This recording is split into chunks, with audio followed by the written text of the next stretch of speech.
Thank you very much, and I'm most proud of my service on the Cambridge City Council, which was the greatest job I could ever have, and also as chair of the Veterans Committee. And I want to thank those city councilors over the years that have chaired the Veterans Committee and worked so hard to make veterans a priority in this city. So I want to thank you, and it's a great honor for me to be here before you today. And today is a solemn day.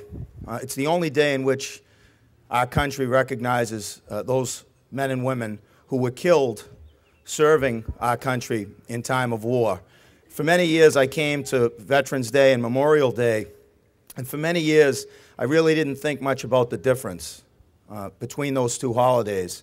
And when I was first asked to speak as mayor of the city a long time ago, I began to think about the difference between these two holidays. And it's a very difficult holiday to recognize because Americans have enough trouble dealing with the concept of death in itself.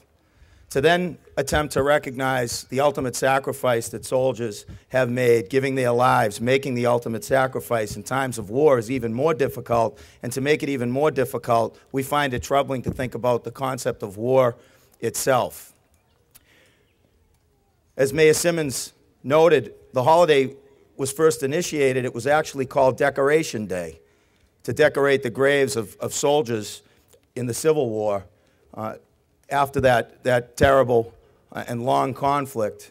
And women in the South went out and began to decorate graves. And I want to take a moment to thank the Little Leaguers from North Cambridge who came out yesterday, as they always do.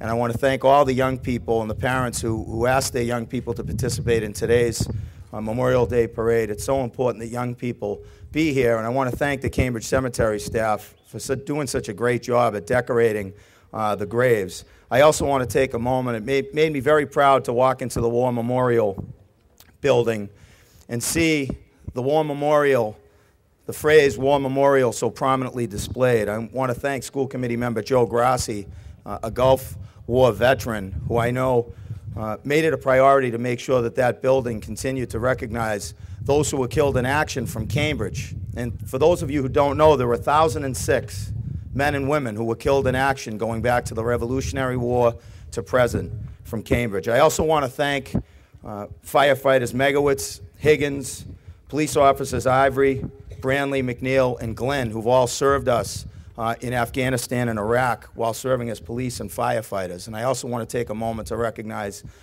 my good friend's dad, Paul Savage, who's overseas. Actually, he's in San Diego now. He's been overseas and was injured in Iraq. And also my good friend Kevin Thompson from this neighborhood who went off to serve our country. And I want to thank him for being here.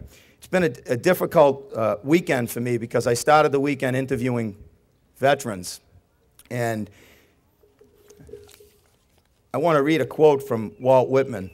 "Future years will never know the seething hell and the black infernal background, the countless minor scenes and interiors of succession war, and it is best they should not. The real war will never get in the books." And as I went around and talked to veterans, I started to think about the silence that surrounds war. I started talking to Gene Bonacci from the Mount Auburn neighborhood, and at first he didn't say much at all, and then began to tell me about the bombings in England and how you could go shoulder to shoulder of the planes as they came over England and began to attack Normandy. Talked to me about the soldiers that were asked to fly 5 more missions. They had to fly 50 missions, and then they were able to come home. But the Air Force extended those missions by 5 missions, and he told me of the many, many men and women who were killed in those last 5 missions. I went up and talked to Walter Lyons, who enlisted in World War II just out of high school when he was 17 years old. Didn't go over at that time because the war was ended when the United States bombed Japan. Re-enlisted when he was 23 and went into Korea. Talked a lot about the weather in Korea. Not much else, but I know that he had 4 battle stars in Korea, but he talked a lot about the cold weather. And I began to think about the differences in these wars and whether there was any.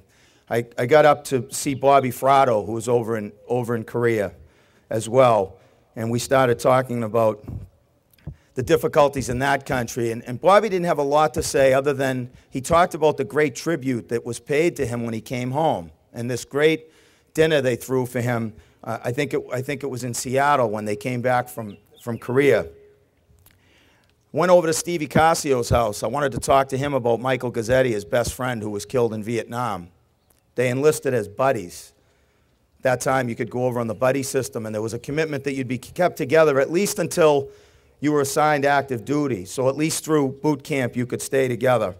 They were best friends. They met, one was from Ringe, one was from Latin. They met one day at school and decided they'd enlist in Vietnam together, and they did. Michael was killed 20 days after they landed in Vietnam. Unlike some of the World War II families, and unlike Michael Gazzetti, who wanted to emulate his older brother who was in Vietnam, and was one of the main reasons he enlisted, Stevie began writing home right away, telling his brother Jimmy, "Don't come. You don't want to be here. Please don't come." Unlike many of the World War II and Korean veterans who were following their older brothers and families who had joined. I talked to Johnny Rocca, some of the World War II veterans, and they talk more about coming home than they do about the actual service, but I started to realize that World War II veterans served 3 or 4 years. They weren't coming home till the war was over. I can only imagine spending that much time. I talked to Ron Moody, and I asked him how it was, and he said it was good. And I said it was good, and he said, "I just say that to make it a little easier. It was hell over there, Anthony." Ronnie earned 2 Bronze Stars and 2 Purple Hearts in Vietnam. I noticed a striking difference between the ways these soldiers were treated when they get home. When Stevie came